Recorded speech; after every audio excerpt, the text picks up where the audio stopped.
জাটকা সংরক্ষণে ২ মাসের নিষেধাজ্ঞা শেষে আবারও নদীতে জেলেরা মধ্যরাত থেকে কাঙ্ক্ষিত ইলিশের আশায় জাল বিছিয়েছেন তারা। এবার লক্ষ্যমাত্রার চেয়ে বেশি ইলিশ ধরা সম্ভব বলে আশা করছেন মৎস্য বিভাগ। আনন্দমুখর পরিবেশে নদীতে জাল ফেলছেন চাঁদপুর লক্ষ্মীপুরের জেলেরা। ইলিশের আশায় মধ্যরাত থেকে নৌকা নিয়ে নদীতে আসেন তারা। ইলিশের উৎপাদন বাড়াতে মার্চ ও এপ্রিল মাস জুড়ে দেশের ৬টি অভয়াশ্রমে সব ধরনের মাছ ধরায় নিষেধাজ্ঞা আরোপ করা হয়েছিল। সরকারের আইন মেনে ইলিশ উৎপাদন বৃদ্ধির স্বার্থে ২ মাস নদীতে যায়নি প্রকৃত জেলেরা। তাদের নৌকা জাল উপরে তুলে ফেলা হয়। এ সময় কেউ জাল সেলাই করেছেন, কেউ নৌকা মেরামত করেছেন, কেউ আবার প্রস্তুত করেছেন মাছ ধরার ট্রলার। এখন নদীতে কাঙ্ক্ষিত মাছের দেখা মিললেই খুশি জেলেরা। ৪,০০০-৫,০০০ টাকা ছোট ছোট নৌকা একলা একলা ভাই দুইটা ৪,০০০-৫,০০০ টাকা কত নিয়ে যায় এরা কেজি না দিয়ে হেরাম দিয়ে মামলা। এই অভিযানটা মার্চ এপ্রিল ২ মাস না দিয়ে এপ্রিল মাসের পরে যে মাসটা ওই মাসটা যদি এই অভিযান থাকতো তাহলে ভালো থাকতো। ২ মাস নীরব ছিল নদীর তীর, এখন আবার নৌকার ভিড়ে ব্যস্ত। রূপালী ইলিশের শহর চাঁদপুরের মাছঘাটগুলো আবারও সরব হয়ে উঠেছে। নদীতে ইলিশ ধরে ধার দেনা পরিশোধ করবেন বলে জানান জেলেরা। জালমাল কাম করতে আসি, ঋণ কইরা কাম করতে আসি, অনেক নামার পরে বোঝা যাইব আল্লাহ কিরকম মাঙ্গরে দেয়।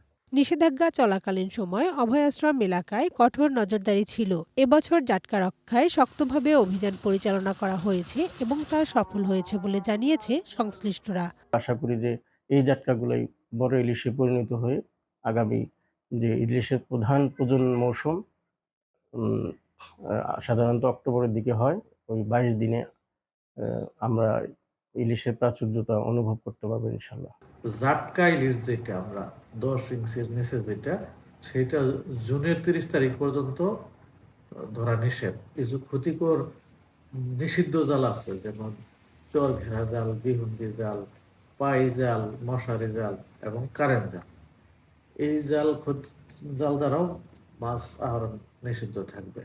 ইলিশ সম্পদের উন্নয়ন ও জাটকা সংরক্ষণের লক্ষ্যে ১ মার্চ থেকে ৩০ এপ্রিল পর্যন্ত দেশের ৬টি অভয়াশ্রমে সব ধরনের মাছ ধরায় চলে এই নিষেধাজ্ঞা। কানিজ নুসরাত, ওয়ান, ন্যাশনাল ডেস্ক।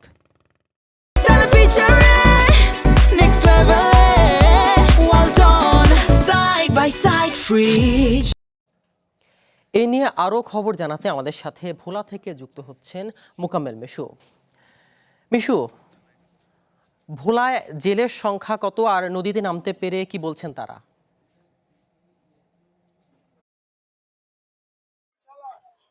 জি, মার্চ এপ্রিল ২ মাস বন্ধ থাকার পর গত মধ্যরাত থেকে জেলেরা এই মাছ শিকারের জন্য নদীতে নেমেছে। আর এই দ্বীপ জেলা ভোলায় সরকারের নিবন্ধিত জেলে রয়েছে ১,৬৭,৯৩০ জন। এছাড়া নিবন্ধনের বাইরে আরো অন্তত ২ লাখ জেলে রয়েছে এ জেলায়। তবে এই নিষেধাজ্ঞার যে ২ মাস মাছ শিকার বন্ধ ছিল, জেলেরা তাদের নৌকা তৈরি, জাল মেরামত সহ অন্যান্য যে কাজগুলো সেগুলো সেরে ফেলেছেন।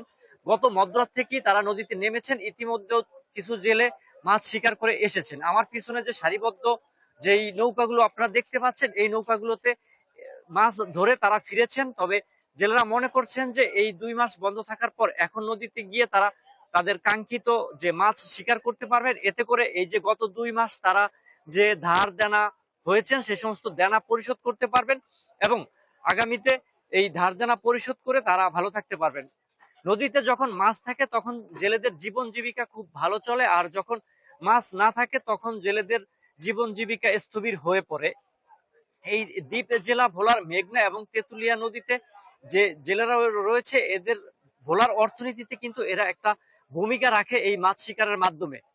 তবে এই জেলেদের সাথে আমার কথা হয়েছে, তারা আমাকে জানিয়েছেন এই গত ২ মাসের নিষেধাজ্ঞায় তারা সরকারের যে প্রণোদনা সেগুলো ঠিকঠাক মতো পায়নি। তবে মৎস্য বিভাগ বলছে জেলেরা যাতে মাছ শিকার করতে পারে না করতে পারে এই ২ মাস, সেই জন্য তারা টহল চালিয়েছেন এবং অভিযান সফল হয়েছে এবং কাঙ্ক্ষিত মাছ পাবেন বলেও জেলা মৎস্য বিভাগের দাবি।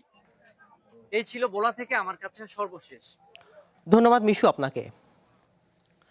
ভোলা থেকে আমাদের সাথে যুক্ত ছিলেন সহকর্মী মিশু। চলে যাচ্ছি পরবর্তী সংবাদে।